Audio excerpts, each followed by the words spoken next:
Dear student, आज की video में हम मैथ के SSC 2 के MCQs और मज़ीद सॉल्व करेंगे। हमने पास्ट पेपर सॉल्व करने का सिलसिला शुरू किया हुआ है। इस सिलसिले की आज इस वीडियो में हम पास्ट पेपर के MCQs सॉल्व करेंगे। तो चैनल को ज़रूर सब्सक्राइब करें, शेयर करें ताकि आपको मैथ के मुतल्लिक़ नई नई वीडियोज़ मिलती रहें। इसमें ये MCQs का पेपर है, हमारे पास ऑब्जेक्टिव पेपर है जिसमें सेक्शन ए है, 15 MCQs हैं और इनको हमने सॉल्व करना होता है। इसमें जो सबसे पहला MCQs है वो है the equation ax² + bx + c = 0 will be pure quadratic equation. ये प्योर क्वाड्रेटिक इक्वेशन कौन सी होती है? जिसमें दरमियान वाली टर्म, ये दरमियान वाला जो मिड टर्म है, ये क्या इसकी जगह क्या है? ज़ीरो आ जाएगा। यहाँ क्या ज़ीरो। तो ये कहता है कि प्योर क्वाड्रेटिक इक्वेशन तब बनेगी, कब बनेगी? जब a ज़ीरो होगा तो फिर तो ये वाली टर्म ज़ीरो हो जाएगी। ये प्योर क्वाड्रेटिक इक्वेशन ही बनेगी जब b ज़ीरो होगा। इसमें कब ज़ीरो होगा? जब b ज़ीरो होगा, क्योंकि अगर x ज़ीरो होगा तो ये सारे ये भी ज़ीरो हो जाएगा, ये भी ज़ीरो हो जाएगा, सिर्फ c रह जाएगा। तो आपकी प्योर क्वाड्रेटिक इक्वेशन की जो फॉर्म है, प्योर क्वाड्रेटिक इक्वेशन की फॉर्म आपके पास ये होती है a, यानी आपके पास ax² + c = 0। तो ये आपके पास यहाँ x की जगह ज़ीरो जब पुट होगा, b की जगह जब ज़ीरो पुट होगा तो ये टर्म ज़ीरो बन जाएगी। तो ax² + c = 0 आ जाएगा, तो प्योर क्वाड्रेटिक इक्वेशन बन जाएगी। तो यानी इसमें ऑप्शन कौन सा होगा आपके पास? b = 0 वाला, यानी ये सेकंड इसका जो ऑप्शन है वो आप b जो है इसको आप शेड करेंगे। उसके बाद दूसरी MCQs है, उसमें what is the sum of all cube root of unity. Cube root of unity का जो सम है वो क्या होता है? आपको क्यूब रूट यूनिटी कौन सा होता है? 1 + ओमेगा + ओमेगा²। और cube root of unity 1 + omega + omega, इसका सम क्या होता है? ज़ीरो होता है। तो क्यूब रूट ऑफ यूनिटी का सम क्या होता है? ज़ीरो है। और ज़ीरो कौन सा ऑप्शन है हमारा? ये डी ऑप्शन है। तो डी ऑप्शन, ये वाला डी ऑप्शन है, इसको हम शेड कर देंगे। उसके बाद थर्ड है if 1 + iota and 1 - iota are the roots of quadratic equation, then quadratic equation is. अब इसमें हमारे पास दो रूट्स हैं क्वाड्रेटिक इक्वेशन के, 1 + आयोटा और 1 - आयोटा। हमने रूट्स ऑफ इक्वेशन बतानी है, इक्वेशन क्वाड्रेटिक इक्वेशन बतानी है इसमें हमारे पास। तो हमारे पास जो रूट्स हैं, लेट्स उनको हमको एक अल्फ़ा कह देते हैं। इसमें वर्किंग करनी पड़ेगी, इसमें हमें वर्किंग करनी पड़ेगी। लेट हमारे पास एक रूट जो है, एक दो रूट्स हमारे पास 1 + आयोटा और 1 - आयोटा है। अल्फ़ा क्या हो जाएगा? 1 + आयोटा हो जाएगा, लेट्स सपोज, और बीटा क्या है? 1 - आयोटा है। तो अब हमारे पास जो क्वाड्रेटिक इक्वेशन जिसकी रूट्स गिवन हो, वो इक्वेशन होती है x² - sx + p = 0। अब इसमें s क्या है? सम ऑफ रूट्स है। सम ऑफ रूट क्या होगा? अल्फ़ा + बीटा, और वो डेट इक्वल होगा 1 + आयोटा + 1 - आयोटा, और ये आपके पास आ जाएगा 1 + iota + 1 - iota plus iota minus iota cancel हो जाएगा, 2 आ जाएगा। यानी आपके पास सम ऑफ रूट्स जो है वो क्या आ जाएगा? 2 आ जाएगा। और प्रोडक्ट ऑफ रूट जो है, दोनों रूट्स को मल्टीप्लाई करना आपने, अल्फ़ा बीटा = हो जाएगा 1 + आयोटा मल्टीप्लाई 1 - आयोटा। यहाँ आपका फार्मूला अप्लाई होगा a² - b²। तो ये आपके पास 1 - आयोटा², और आयोटा² का हमें पता है कि -1 की इक्वल होता है। तो 1 - 1 +1, तो ये आपके पास 2 आ गया। p की वैल्यू क्या आ गई? 2 आ गई। तो इक्वेशन x² - s की सम ऑफ रूट की वैल्यू क्या है? 2x आ जाएगा, 2 आई है। और प्लस प्रोडक्ट ऑफ रूट की वैल्यू क्या है? वो भी 2 है। तो 2 = 0। तो इसका आंसर क्या है हमारे पास? x² - 2x + 2 = 0। तो इसमें हमारे पास कौन सा ऑप्शन है? x² - 2x + 2, ये वाला ऑप्शन है, सी ऑप्शन। ये सी ऑप्शन हमारे पास इसमें आ जाएगा। तो उम्मीद है ये आपको लिए फ़ायदेमंद होंगे। ये सिलसिला MCQs है, इसको हल करेंगे तो आपकी तैयारी में मदद मिलेगी। Roots of equation are dash, इसके रूट्स बताने। अब ये आपके पास इक्वेशन है एक 9x² + 6x + 2, इसके लिए वर्किंग भी करनी पड़ेगी। आपके इक्वेशन आपके पास क्या है? 9x² + 6x+2 is equal to 0।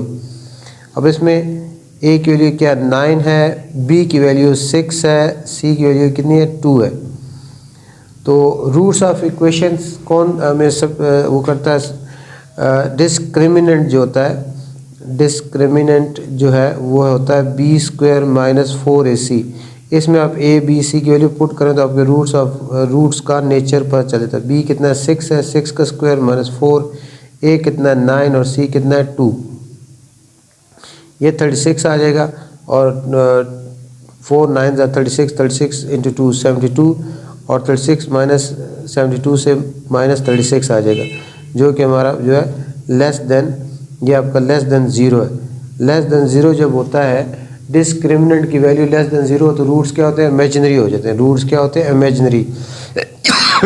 इसमें इमेजिनरी का थर्ड ऑप्शन है, सी ऑप्शन। तो रूट्स क्या होंगे आपके, इमेजिनरी हो जाएंगे। उसके बाद नेक्स्ट है, if 3 4x - 5y (close) = 2x - 7y, then the ratio x/y find करना है। ये भी आपका एक्सरसाइज 3.1 का क्वेश्चन है इस तरह का। अब इसमें आपको इसमें भी वर्किंग करनी पड़ेगी। क्या गिवन है, इसमें आपके पास गिवन है 3 4x - 5y = 2x - 7y। इसमें अब आपको 3 को मल्टीप्लाई करेंगे 12x आ जाएगा, और 3 5 15y आ जाएगा, = 2x - 7y।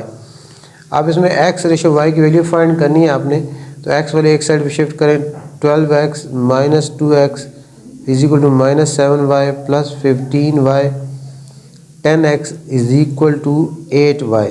आपने x/y फाइंड करना है। x/y तब फाइंड होगा जब x के नीचे y होगा।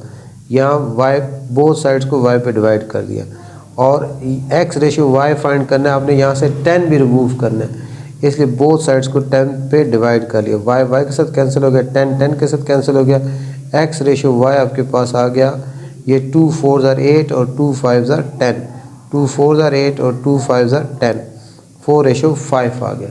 इसका आंसर क्या है, 4/5। ये वर्किंग इसके लिए करनी पड़ी हमें, और ये 4/5 ये आपका ए ऑप्शन है। उसके बाद नेक्स्ट है, which one of the following are partial fraction. इसकी जो है हमने बताना है कि इसकी कौन सी फॉर्म जो है, which one of the following are partial fraction of this. ये आपके पास डिनोमिनेटर में आपका ये जो x² + 2x - 3 जो है इररेड्यूसिबल क्वाड्रेटिक फैक्टर है। जब डिनोमिनेटर में इररेड्यूसिबल क्वाड्रेटिक फैक्टर हो तो उसको कैसे लिखते हैं, हम इसको लिखेंगे a/x+2 + bx + c/x² + 2x - 3। तो इसमें आप कौन सा ऑप्शन है, ये आपके पास a/x+2 आ गया, प्लस bx + c/x² + 2x - 3 आ गया, यही ऑप्शन है। इसमें क्यों आगे देखें 1 भी दिया हुआ है, ये तो इम्प्रॉपर फ्रैक्शन के लिए होता है, और इसमें आगे ax + bx + cx दिया गया, ये भी नहीं सही, और ये तो आपकी इररेड्यूसिबल लीनियर फैक्टर्स के लिए होता है। तो इसमें आपके पास यही ऑप्शन आएगा, a/x+2 + bx + c/x² + 2x - 3। तो इसमें आपका आंसर इसका क्या है, ए ऑप्शन ही है।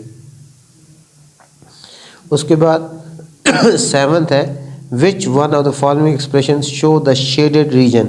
ये आपके पास एक यूनिवर्सल सेट है, ये एक सेट ए है और सेट बी है, ये दोनों ओवरलैपिंग सेट्स है। ये आपके पास ओवरलैपिंग सेट्स है।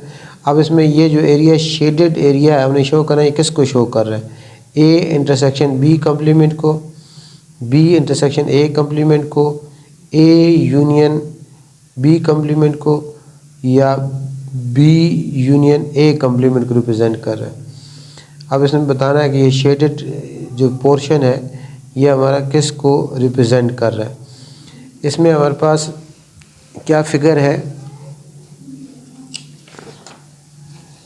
ये हमारे पास इस तरह यूनिवर्सल सेट है U, उसमें A है और फिर B है। इसमें ये पोर्शन है, ये क्या है, शेडेड है।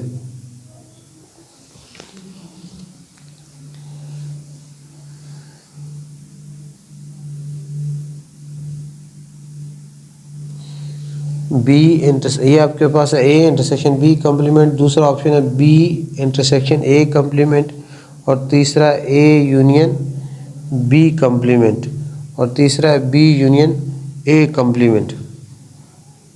में हमारा आंसर कौन सा आएगा? इसमें हमारे पास ये आएगा कि जो ऑप्शन है बी इंटरसेक्शन ए कम्प्लीमेंट का। कैसे? जैसे ए कम्प्लीमेंट देखिए, पहले हमने ए कम्प्लीमेंट मतलब होता है यूनिवर्सल सेट माइनस ए, यानी यूनिवर्सल सेट का वो पोर्शन जो कि ए में ना हो, यानी ये ए जो ए है सेट, इसका पोर्शन छोड़ के बाकी सारा यूनिवर्सल सेट आपका इसमें शेड होगा। यानी इसमें एक सेट को छोड़ के बाकी सब जो है ए सेट का जो पोर्शन है उसको छोड़ के बाकी सारा आपका शेड होगा ये। अब इसका हमने क्या करना है? बी इंटरसेक्शन ए कम्प्लीमेंट लेना है। बी का हमने इंटरसेक्शन लेना है ए कम्प्लीमेंट के साथ। तो ए कम्प्लीमेंट का और बी का जो है, जो ए की पोर्शन जो इनका जो शेयर पोर्शन कौन सा है इसमें जो है बी ये बी सेट है, ये बी सेट है, और ए कम्प्लीट वो पोर्शन है, वो जगह है जहाँ ये हॉरिजॉन्टल लाइन लगी हुई है। तो इसमें इनका कॉमन पोर्शन कौन सा? ये कॉमन, ये बी का और बी ए कम्प्लीमेंट का ये कॉमन पोर्शन आ रहा है, ये वाला। इसमें ये वाला पोर्शन नहीं आएगा क्योंकि ये आपका ए कम्प्लीमेंट में नहीं है। तो इसका आपका बी इंटरसेक्शन ए कम्प्लीमेंट का पोर्शन यही वाला आ रहा है ये। तो इस फिगर में जो हमें दिया गया था पेपर में वो ये पोर्शन दिया गया है। तो ये आपका बी इंटरसेक्शन ए कम्प्लीमेंट को रिप्रेजेंट कर रहा है, ये बी ऑप्शन आ जाएगा इसका। उसके बाद ये 7th MCQs थी। उसके बाद 8 है, ये 7th MCQs थी। उसके बाद ये MCQs है,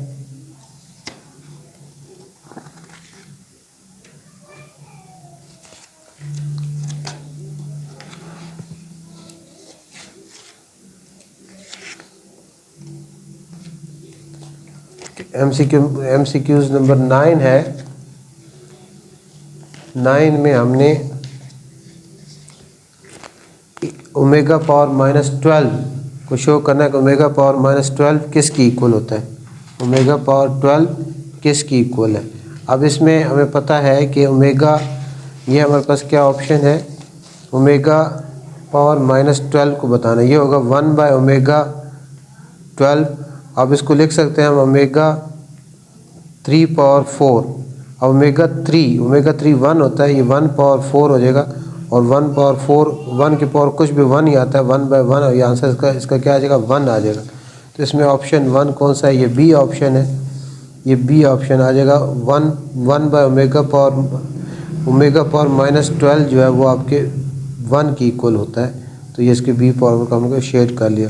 उसके बाद 10th है, if A B C are sides of a triangle with C greater A से और सी ग्रेटर है बी से और C square is equal less than है A square plus B square से, then it is a triangle. ये कौन सी ट्राइंगल होगी? जिसमें दो साइड्स का सम थर्ड साइड से ग्रेटर हो, वो आपकी एब्ट्यूस एंगल ट्राइंगल होती है। वो कौन सी ट्राइंगल होती है? एब्ट्यूस एंगल ट्राइंगल होती है।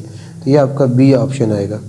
अगर C square is equal to A square plus B square की इक्वल हो, वो राइट एंगल ट्राइंगल होती है।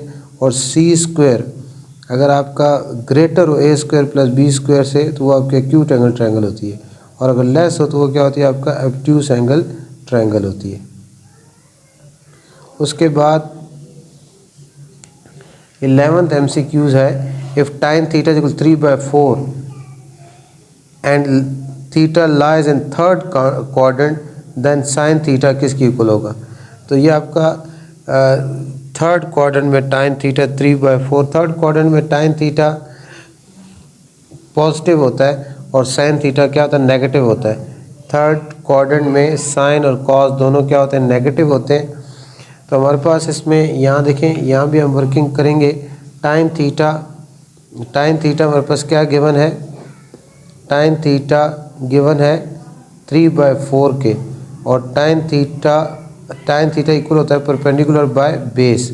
इसका होता है perpendicular by base equal to 3/4, perpendicular 3 हो गया, बेस कितना हो गया? 4 हो गया। तो hypotenuse is equal to base square plus perpendicular square, तो ये हमारे पास क्या हो जाएगा 4 स्क्वायर प्लस 3 का स्क्वायर 16 प्लस 9 ये 25 आ जाएगा। तो इसका एच स्क्वायर 25। अब बोथ साइड पे स्क्वायर रूट लेंगे तो ये आपके पास एच की वैल्यू कितनी आ जाएगी 5 आ जाएगी। हाइपोटेन्यूज कितना आ गया 5 आ गया। अब साइन थीटा इक्वल टू होता है परपेंडिकुलर बाय हाइपोटेन्यूज, तो परपेंडिकुलर हमारे पास इसमें कितना है 3 और हाइपोटेन्यूज कितना है 5। तो और क्योंकि थर्ड क्वाड्रेंट है, थर्ड क्वाड्रेंट में टाइन पॉजिटिव होता है, कॉज और साइन नेगेटिव होते हैं, इसलिए -3/5 ऑप्शन आएगा। -3/5 ये हमारा बी ऑप्शन है। उसके बाद नेक्स्ट है in the figure the length of chord A B. इस ए बी की लेंथ बतानी है हमने। इसमें ए बी की लेंथ बताइए। पहले भी इस तरह के MCQ जो पेपर मैंने किया है उसमें गुजर चुकी है। तो इसमें ए बी की लेंथ आप किस तरह बताएंगे, क्योंकि आपको पता है सर्कल के सेंटर से जो कॉर्ड के परपेंडिकुलर होता है वो कॉर्ड को क्या करता है बाइसेक्ट करता है। ये और ये ए डी और बी डी क्या होंगे बराबर होंगे, और ए डी आप पाइथागोरस थ्योरम लगा के ये, क्योंकि ए ओ डी जो आपकी राइट एंगल ट्रायंगल है, तो इसमें आप पाइथागोरस थ्योरम लगाएंगे तो यह हाइपोटेन्यूज है 5 स्क्वायर, इसको अगर x कहें 5 square is equal to 4 square plus x square, तो x आपके पास 3 निकल आएगा। और फिर क्योंकि कॉर्ड इससे डबल होनी है तो 3 2 क्या हो जाएगा 6 आ जाएगा। तो ये पहले क्योंकि MCQs मैं सॉल्व कर चुका हूँ इसलिए मैं इस चार्ट से बता रहा हूँ उसका। तो ये पाइथागोरस थ्योरम लगा के x 5 square is equal to 4 square plus x square यानी आपके पास इस तरह 5 square is equal to 4 square plus x square, इससे आप x निकालेंगे और x 3 होगा, कॉर्ड इससे डबल होनी है तो ये 6 सेंटीमीटर डी ऑप्शन आ जाएगा इसका। उसके बाद 13 है the semi circumference and the diameter of circle both subtended at central angle of dash. The semi circumference and the diameter of a circle both subtend at central angle, दोनों का central angle 180 होता है, यानी आपका diameter का और semi circumference कौन सा हाफ सर्कल होता है। यानी इस तरह आपके पास ये एक सर्कल है तो ये इसका डायमीटर है, ये इसका डायमीटर, इसका सेंट्रल एंगल क्या होगा 180 होगा, और ये आपका सेमी सर्कल भी है, इसका सेमी सर्कमफ्रेंस जो है ये हाफ सर्कल है, इसका सेंट्रल एंगल जो है 180 होगा। तो इसमें ऑप्शन क्या होगा बी होगा 180 डिग्री। उसके बाद the measure of external angle of regular hexagon आपकी 6 साइडेड शेड होती है। हेक्सागन जो है 6 साइडेड शेप होती है। किसी भी रेगुलर पॉलीगॉन के एक्सटर्नल एंगल का एंगल फाइंड करने का फार्मूला होता है 360/n, यानी किसी भी एक्सटर्नल एंगल जो किसी भी रेगुलर पॉलीगॉन के एक्सटर्नल एंगल फाइंड करने का फार्मूला है 360/n। यहाँ क्योंकि अब हेक्सागन है इसलिए n क्या 6 हो जाएगा, तो 360/6 ये 60 डिग्री हो जाएगा, और 60 डिग्री को हम क्या लिख सकते हैं π/3 लिख सकते हैं। तो ये बी ऑप्शन है π/3, तो ये आपका बी ऑप्शन आ गया। उसके बाद नेक्स्ट है 15th इस चैप्टर इस पेपर का लास्ट है in the figure O is the centre of the circle. ये O सर्कल का सेंटर है, हमने एंगल X फाइंड आउट करना है। ये एंगल 60 है, ये एंगल 60 है, तो और ये सर्कल का देखें ये सर्कल का सेंटर है और ये तीनों इक्वल है, यानी ये आपके पास ये जो ट्रायंगल बन रही है इक्विलेटरल ट्रायंगल, देखिए यहाँ मार्क लगे हुए हैं ऑलरेडी। ये 60 और ये सर्कल का वो है सेंटर है, ये सेंटर है, और ये निशान, इस निशान का मतलब ये है कि तीनों साइड इक्वल है, तीनों साइड इक्वल है, तो ये आपके पास क्या होगी इक्विलेटरल ट्रायंगल्स है। ये एंगल 60 है, ये भी 60 होगा, ये भी 60 होगा, लेकिन हमने फाइंड क्या करना है x फाइंड करना है, एंगल x फाइंड करना है। x भी हो जाएगा, वो इस तरह होगा कि ये 60 है तो ये एंगल भी क्या होगा, ये भी एंगल भी 60 होगा, ये एंगल 60 होगा। तो ये आपके पास ये देखें ये इसमें ये इसका जिस तरह पहले हमने MCQs में पढ़ा था, ये डायमीटर है जो सेंटर से पास हो रहा है, इसका ये सर्कमफ्रेंस जो एंगल है सेंट्रल एंगल जो है 180 है, ये सेंट्रल एंगल है, और ये जो है ना ये आप इसका सर्कम एंगल है, और सर्कम एंगल जो होता है सेंट्रल एंगल से ऑलवेज हाफ होता है। ये 180 है तो ये आपका 90 होगा, ये एंगल कितना है 90 है। अब ये 60 है, यह बड़ी ट्रायंगल, इस ट्रायंगल में ये 60 है, ये 90, 60 प्लस 90 150, और x कैसे आएगा, 180 में से 150 क्या कर देंगे, प्लस माइनस कर देंगे, तो x आपके पास 30 आ जाएगा। x प्लस 90 प्लस 60 इज इक्वल टू 180, तो इससे आपके पास x जो है 180 माइनस 150 आ जाएगा, x 30 डिग्री आ जाएगा। ये बी ऑप्शन है इसमें। तो इसमें हमने ये यूज़ किया रिज़ल्ट कि इसमें आपके पास एक तो ये कि एक ये इक्विलेटरल ट्रायंगल बना, ये 60 है, ये भी 60 होगा, ये भी 60 होगा, और फिर हमारे पास ये सेंट्रल एंगल 180 है डायमीटर का, तो इसका सर्कम एंगल 90 होगा। 60 प्लस 90 150, और 150 को 180 से माइनस किया तो हमारे पास x आ गया 30 डिग्री। उसके बाद नेक्स्ट पेपर है, इसमें solution set of 81x square minus 1, इसका बताना है कि इसका सोल्यूशन सेट क्या होगा। ये तो आसान सा है, इसकी वर्किंग करके हम इसको फाइंड आउट कर सकते हैं। 81x square minus 1 is equal to 0 put कर लें, 81x square minus 1 is equal to 0, तो 81x square is equal to 1 हो जाएगा। बोथ साइड को 81 पे डिवाइड कर दें, 81 पे डिवाइड कर दिए कैंसिल, तो x square is equal to 1/81, square remove करने के लिए स्क्वायर रूट ले लें, तो आपके पास इसका सोल्यूशन सेट आ जाएगा प्लस माइनस 1/9। तो इसका ऑप्शन प्लस माइनस 1/9 ये है, ए ऑप्शन हो गया। उसके बाद सेकंड है the discriminant of ax square minus bx minus c का डिस्क्रिमिनेंट क्या होता है, b स्क्वायर माइनस 4ac आपका डिस्क्रिमिनेंट होता है, जो कि रूट्स का नेचर बताता है। तो ये हमारे पास क्या आ जाएगा, ए ऑप्शन है, तो ये ए ऑप्शन आ जाएगा, इसमें कोई वर्किंग की ज़रूरत नहीं है। उसके बाद थर्ड है if alpha beta are the roots of 3x square minus 5x minus 2 then the sum of the roots.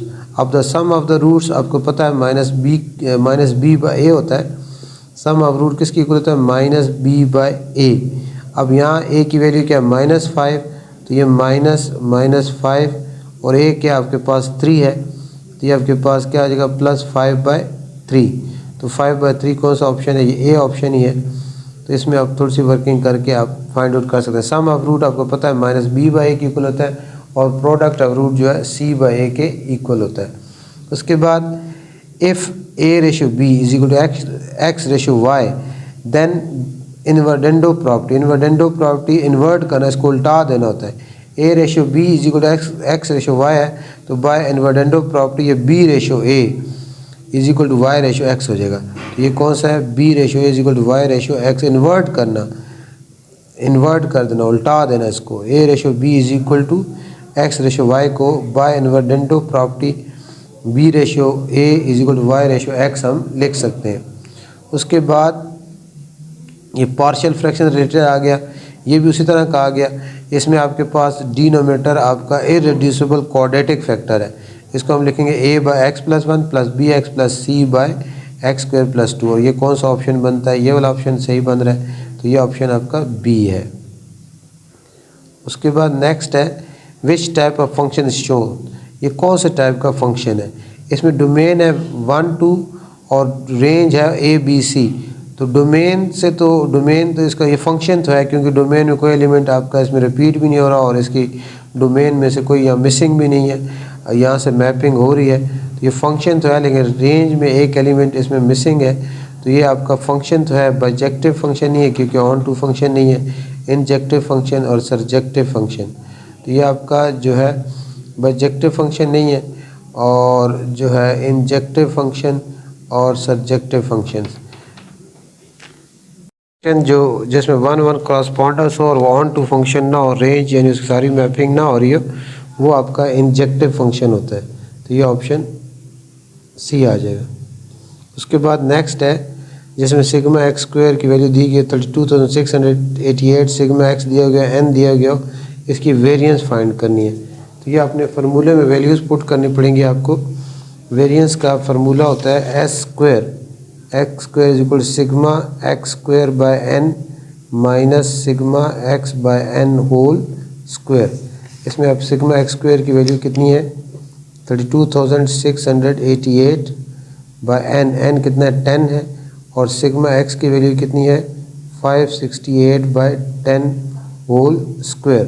अब इसको आप फार्मूले में एक ही दफ़ा पुट करेंगे तो आपके पास इसका आंसर आ जाएगा।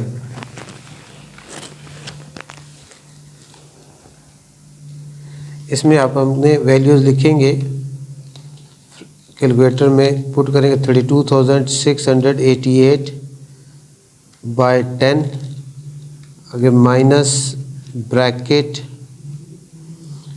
फ्रैक्शन का ऑप्शन 568/10 ब्रैकेट क्लोज स्क्वायर और इक्वल का बटन प्रेस करेंगे तो इसका हमारे पास आंसर इसका आ जाएगा 42.56। इसमें वेरिएंस का फार्मूला आपको आना चाहिए, तो वो उसमें वेरिएंस पुट करेंगे तो आपके पास ये ऑप्शन 42.56 डी ऑप्शन आ जाएगा। अब इसमें नेक्स्ट है, इफ़ ए सबसेट बी है, अगर ए बी का सबसेट हो देन ए इंटरसेक्शन बी। अगर ए बी का सबसेट है तो ज़ाहिर बात है ए इंटरसेक्शन बी जो है वो ए के इक्वल होगा। अगर ए बी का सबसेट है तो ए इंटरसेक्शन बी जो है वो आपका ए के ही इक्वल होगा। इसमें ऑप्शन ए ही आएगा, ये तो सिंपल सा है। यानी ए बी का, ए के ऑल एलिमेंट्स बी में है ना, ए सबसेट बी का मतलब ये है कि ए के तमाम एलिमेंट बी में है, तो फिर ए इंटरसेक्शन बी जो है वो आपका क्या होगा, ए ही होगा। उसके बाद नेक्स्ट MCQs है,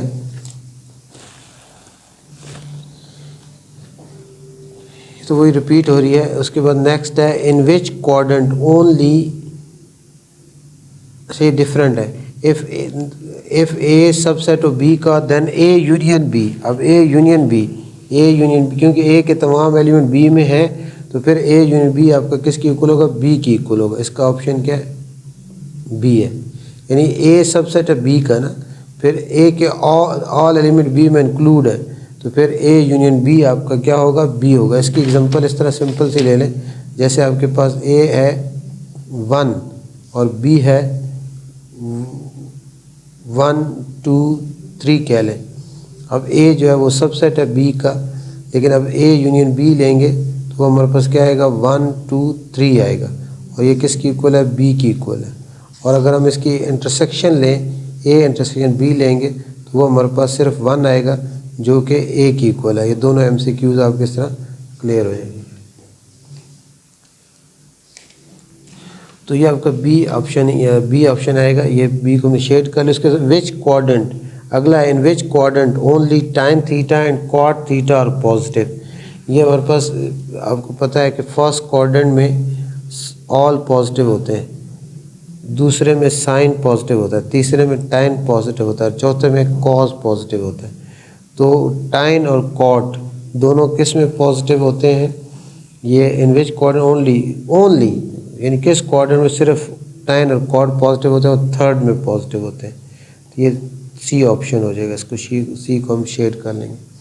उसके बाद in the figure length of chord, ये पहले भी हम कर चुके हैं, वही लेंथ ऑफ कॉर्ड बतानी है, वो 6 सेंटीमीटर आती है, पिछले पेपर में भी डिस्कस हो चुका है, ये डी ऑप्शन आएगा। उसके बाद ये भी वही रिपीट हो चुका है, if A B C 3 sides and triangle की सी ग्रेटर देन ए है, सी ग्रेटर देन बी है, सी स्क्वायर ग्रेटर देन सी स्क्वायर ग्रेटर देन ए स्क्वायर प्लस बी स्क्वायर, यानी ए स्क्वायर प्लस बी स्क्वायर आपका क्या हो, सी स्क्वायर से लेस हो। लेस जब होगा फिर ये क्या हो गया, एक्यूट एंगल ट्रायंगल होगी। जब आपका A square plus B square greater हो सी स्क्वायर से फिर ऑब्ट्यूस एंगल ट्रायंगल होगी। जब इक्वल होगा तो राइट एंगल ट्रायंगल होगी। इन दो साइड्स का सम थर्ड साइड से लेस हो तो वो आपका एक्यूट एंगल ट्रायंगल होती है, ये आपका ए ऑप्शन आएगा। उसके बाद नेक्स्ट है, 2 tangent drawn to circle from point outside it are equal in length. यानी ये भी आपका थ्योरम है कि अगर आपके एक सर्कल से बाहर एक पॉइंट है, उससे 2 टेंजेंट ड्रा की जाए इस तरह, तो वो लेंथ में क्या होती है, इक्वल होती हैं। ये आपका थ्योरम है सर्कल का। तो ये इसमें क्या ऑप्शन आएगा, इक्वल इन लेंथ, यानी ऐसी टेंजेंट जो सर्कल के बाहर से ड्रा की जाए वो लेंथ में क्या होती है, इक्वल आती हैं। उसके बाद नेक्स्ट है, A 4 centimetre long chord subtend a central angle of 60 degree. ये कॉर्ड की लेंथ 4 सेंटीमीटर है, इसका सेंट्रल एंगल 60 डिग्री है। The radial segment of this circle, ये रेडियल सेगमेंट की हमने जो है लेंथ बतानी है। अब रेडियल सेगमेंट ये दोनों इक्वल होते हैं, ये दोनों क्या होते हैं, इक्वल होते हैं। हमें पता है रेडियस है, ये भी रेडियस है, ये ओ ए रेडियस है, ओ बी रेडियस है, ये दोनों इक्वल हो गए। तो ये दोनों इक्वल हो गए तो इनके अपोजिट जो एंगल हैं वो भी इक्वल होंगे। अब ये एंगल 60 है और बाकी ये दोनों एंगल इक्वल हैं, तो 60 अगर 180 से माइनस करें तो 120 रह जाता है, और ये दोनों एंगल इक्वल हैं। 120 को 2 पे डिवाइड करें तो ये आपके पास 60 आता है। इसका मतलब ये भी एंगल 60 होगा, ये भी 60 होगा, ये भी 60 होगी, इक्विलेटरल ट्रायंगल बन जाएगी। तो ये 4 है तो बाकी दोनों साइड भी इसकी क्या होंगी, 4 ही होंगी। तो ये इसका ऑप्शन डी आएगा। बात क्लियर हुई कि इसमें आपके पास ये एंगल 60 है और ये ओ ए रेडियस है, ओ बी भी रेडियस है, ये दोनों रेडियस इक्वल हैं तो इनके अपोजिट एंगल्स भी इक्वल होंगे, और इन दोनों एंगल का सम 120 होना है, क्योंकि ये एंगल 60 है तो 120 को 2 पे डिवाइड करें 60 आता है। ये भी 60, ये भी 60, ये भी 60, तो ये इक्विलेटरल ट्रायंगल बन गई। इक्विलेटरल ट्रायंगल की तीनों साइड बराबर होती हैं, ये 4 है, ये भी 4 है, ये भी 4 है, इसलिए इसका ऑप्शन डी है। उसके बाद in the figure O is the centre of circle, O centre of circle है, then the angle X is, इस एक्स एंगल, ये एक्स बताना है ये एंगल कितनी डिग्री है। अब इसको अगर हम इस तरह देखें, इसको दूसरी साइड से हम देख लें कि ये इस साइड से देखें जिस तरह इस तरह देखें तो ये एंगल, ये इसका सेंट्रल एंगल है, ये टोटल एंगल एक्स है, एक्स, ये सॉरी ये एंगल 110 है, तो ये एंगल 360 फुल रोटेशन 360 होता है। 360 में से 110 माइनस करें तो ये हमारे पास 250 आ जाएगा। ये एंगल कितना आ जाएगा, 250। ये सेंट्रल एंगल है और ये सर्कम एंगल है। जो सर्कम एंगल सेंट्रल एंगल का हाफ होता है, ये 250 है तो ये एक्स उसका हाफ, 250 का हाफ कितना था, 125। Central angle is 250, so circum angle is half of that central angle, so half of 250 is 125। तो इसका जो ऑप्शन है वो होगा 125, ऑप्शन डी। तो इस तरह ये जो MCQs हमने 2 पेपर तकरीबन जो था ये 30 या एक मिसिंग है शायद 28-29 MCQs हमने डिस्कस कर लिए। तो इसको ज़रूर देखिएगा, अच्छी तरह समझें, और बात अगर समझ नहीं आती तो कमेंट्स में पूछ सकते हैं, और आगे इसको शेयर भी करें, चैनल को सब्सक्राइब भी करें, लाइक करें, ताकि आपको बाकी बच्चों को फ़ायदा हो और आपको जो है मैथ की नई वीडियो जो है मिलती है।